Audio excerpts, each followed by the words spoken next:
How can India bounce back in ODI? So this is the trending topic going viral on internet, trending question in every cricket fan right now because India has lost test series at home second time against South Africa. First time they have lost to New Zealand and now they have not lost, actually whitewashed by South Africa at home by 2-0. So अब India come back कैसे करेगी ODI में? We all know Roko is back, Rohit Kohli come back करेंगे ODI में and they are coming back with a momentum. Last match in Australia they have scored runs, Rohit scored a century, but momentum उनके पास होगा, confidence उनके पास होगा. तो सारी चीज़ों के बारे में बात करेंगे इस वीडियो में. अगर चैनल पे नए हो तो थोड़ी इंट्रो दे देता हूँ. My name is Daman. I am uploading my second long video in this channel.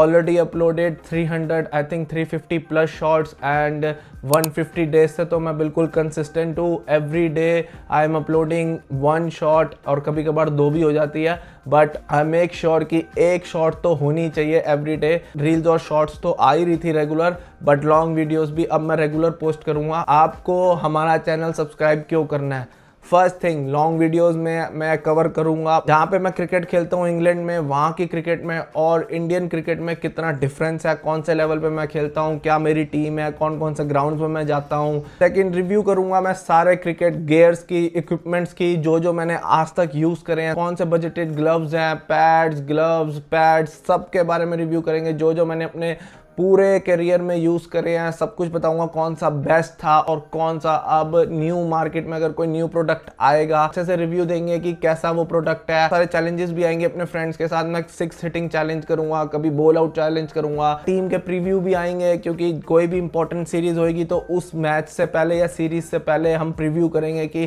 क्या क्या मैचअप हो सकते हैं, कौन कौन सी प्लेइंग 11 हो सकती है दोनों टीम्स की और कौन कौन से वेन्यू है, सब कुछ डिस्क्राइब करूंगा इस वीडियो में भी. सो चैनल को सब्सक्राइब कर लेना एंड वीडियो को स्टार्ट करते हैं. So main thing, how can India win this ODI series? मैंने ये सारे पॉइंट्स लिख के रखे हैं क्योंकि I am not familiar to long format. Shorts में तो मैं बोल लेता हूँ बट लॉन्ग में मैं थोड़ा सा भी कॉन्फिडेंस नहीं है, इसलिए मैं लिख रखे हैं और मैंने ही लिखे हैं, कहीं से कॉपी नहीं करे. सो मैं थोड़ा बहुत देख के बोलूँगा. So Roko is finally back. Rohit Sharma brilliant century मार कर आ रहा है ओडीआई में. We all know that we lost this series but we have the confidence. और कॉन्फिडेंस से बड़ी चीज़ क्या होती है यार? और वो कंडीशंस तो वो भी थोड़ी टफ थी, बैटिंग फ्रेंडली नहीं थी. और यहाँ पर तो आपकी खुद होम कंडीशंस होंगी, बैटिंग फ्रेंडली विकेट्स होंगी, सीनियर प्लेयर्स होंगे इस प्लेइंग 11 में बिकॉज टेस्ट सीरीज में हमारे पास कोई भी सीनियर प्लेयर नहीं था.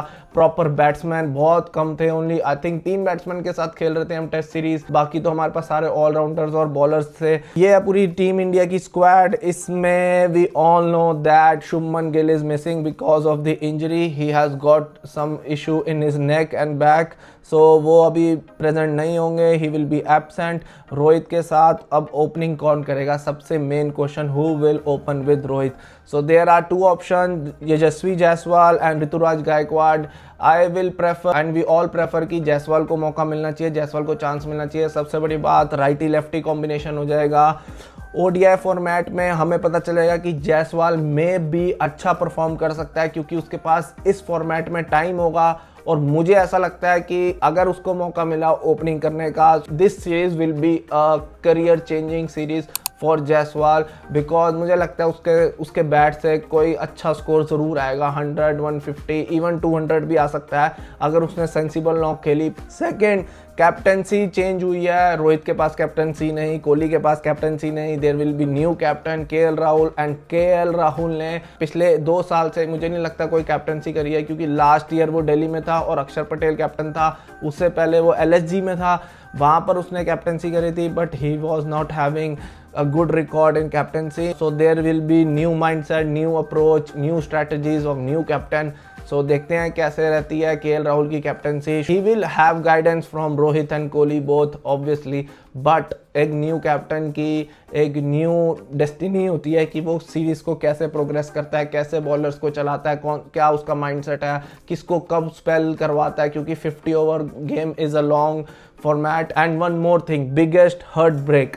Sanju Samson is not there. I mean you have to feel for Sanju Samson because अगर आपने नोटिस किया होगा इंग्लैंड की सीरीज में संजू सैमसंग ने ओपनिंग में इतना अच्छा परफॉर्मेंस दी, 100 बनाई और भी बहुत सारे नॉक्स खेले। इवन सीरीज के एक मैच में उसने पहली बॉल पे 6 मारा था और अभिषेक और संजू की वजह से ही बाकी बैट्समैन में भी कॉन्फिडेंस आया बिकॉज स्टार्ट ही हमें इतनी अच्छी मिलती थी। आई थिंक 220 प्लस हमने हर मैच में स्कोर किया। आई नो एशिया कप में उसके बैट से रन नहीं आए बट उसकी पोजीशन आई थिंक थोड़ी मूव हुई, इसलिए एशिया कप में वो मिडल ऑर्डर में खेल रहा था। गिल का कमबैक हुआ था तो गिल ओपनिंग कर रहा था अभिषेक के साथ। Sanju Samson was drop down in the middle order, वहां पे उसके बैट से रन नहीं आए। So maybe this can be the reason he is not included in ODI squad. Dhruv Jurel होंगे, he will get a chance. Rishabh Pant, but Sanju misses out. बाकी एक last view दे देते हैं ओडीआई स्क्वाड को। Rohit Sharma, Jaiswal will be opening, Virat Kohli 1 down, Tilak Varma, yes Tilak Varma will be there. उसके लिए भी ये एक करियर चेंजिंग ओडीआई सीरीज हो सकती है because lefty batsman in middle order is really important. आपको याद होगा युवराज सिंह हमारे पास होता था, उसके बाद शिवम दुबे आया बट वो T20 में ज़्यादा हमने उसको प्रेफरेंस दी। But now Tilak Varma is there and he can play sensible knock. आपने देखा ही होगा पाकिस्तान के अगेंस्ट ऋतुराज गायकवाड़ की वापसी हुई है। So I don't think Ruturaj Gaikwad खेलेगा या नहीं खेलेगा, क्योंकि अगर खेलता है तो वो इसी नंबर पे खेलेगा, सेकंड थर्ड डाउन पे खेलेगा। फिर there will be KL Rahul, Rishabh Pant, Dhruv Jurel नहीं, KL Rahul will be behind the stumps and then all-rounders में Sundar will be there, Jadeja will be there depending on the pitch की पिच कैसी है। अगर स्पिन फ्रेंडली विकेट है, थोड़ी ड्राई विकेट है, सो 3 स्पिनर्स के साथ जा सकती है इंडियन टीम, अर्शदीप और प्रसिद्ध कृष्णा या फिर अर्शदीप और हर्षित राणा फास्ट बॉलर्स। अगर उनको लगेगा कि ड्राई विकेट नहीं है, पेसर्स को मदद मिल सकती है, so they can include Nitish Kumar Reddy because वो थोड़ी बैटिंग भी कर लेगा and he can also bowl some overs. के बाद we have ODI squad of South Africa. De Kock की वापसी हुई है and he has scored some runs in Pakistan. I think chase करते हुए उसने सेंचुरी मारी थी, तो he is in form. So de Kock and Ryan Rickelton will be opening, Markram will be first down, second down will be Temba Bavuma, third will be Breetzke. Finishers आ सकते हैं Brevis, और Brevis को मुझे ऐसा लगता है कि इंडियन विकेट सूट करेगी। ब्रेविस है, जॉर्जी है, जेनसन को आपने देखा ही होगा क्या नॉक खेली है 90 प्लस की in test series. Lungi Ngidi, Burger will be there. Baartman बहुत अच्छा बॉलर है, स्लोअर वन बहुत अच्छी डालता है। बॉश भी है, बॉश एक ऑलराउंडर कंसिडर कर सकते हैं बॉश को, और महाराज तो होगा ही होगा। और ये भी ओडीआई खेल के आ रही है, सो इनका भी कॉन्फिडेंस हाई होगा पाकिस्तान के अगेंस्ट। वहां पर फ्लैट विकेट्स होती है बट रन्स तो तभी होते हैं जब बंदा फॉर्म में होता है। बबूमा के ऊपर, मुत्तुस्वामी के ऊपर हमने रील्स भी बनाई है, so go out to my Instagram, check out all the reels. I am sure कि आपको सारी रील्स पसंद आएंगी। After that we have first ODI is on 30th नवंबर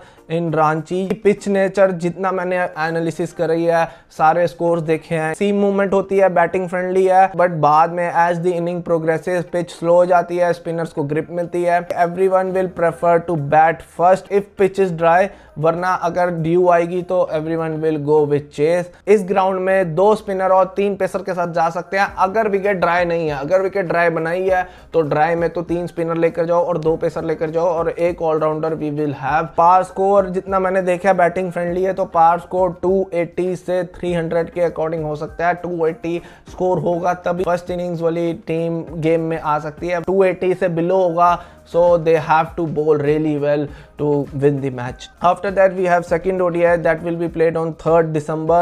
रायपुर में होगा, अर्ली स्विंग मिलेगी, सीम मिलेगी, हाई स्कोरिंग ग्राउंड बिल्कुल भी नहीं है ये। स्पिनर इफेक्टिव होंगे मिडल ओवर्स में और बॉलर्स को लिटरली बहुत एडवांटेज मिलता है यहाँ पे। 3 पेसर्स और 2 स्पिनर या फिर 4 पेसर और 1 स्पिनर। हमारे पास जो स्पिनर्स हैं वो अडेप्ट कर लेते हैं इजिली कंडीशंस को देखकर। सुंदर अडेप्ट इजिली कर लेता है, अगर विकेट ड्राई है, स्पिन पकड़ रही है तो वो फ्लाइट कराता है। इतनी स्पिन नहीं मिल रही उसको विकेट से, सो वो थोड़ी अपनी पेस में वेरिएशन करता है, तेज फेंकता है वो। This will be a challenging ground for batters देखते हैं कि कौन कौन से बैट्समैन चलते हैं 3 दिसंबर को। There will be third ODI in Visakhapatnam. ये तो एकदम बैटिंग पैराडाइज है, flat wicket, good bounce, first 30 overs तो जिसकी पहले बैटिंग आई और फर्स्ट 30 ओवर्स को उसने अच्छे यूज किया तो he can build a big total for his team. So strategy यही रहेगी, पहले बैटिंग करो, runs on the board, big total. Bowlers को लिटरली वेरिएशंस यूज करनी पड़ेंगी, slower one, back of hand जितनी हो सके, क्योंकि फ्लैट डेक है, जितनी आप पेस दोगे उतने अच्छे स्ट्रोक्स खेले जाएंगे। Total 94 matches played between both the teams. South Africa has got as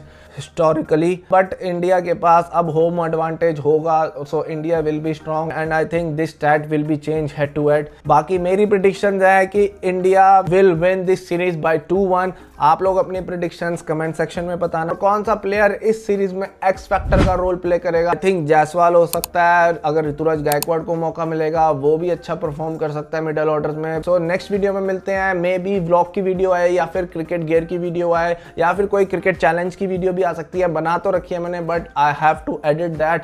till then take care, bye, see you soon.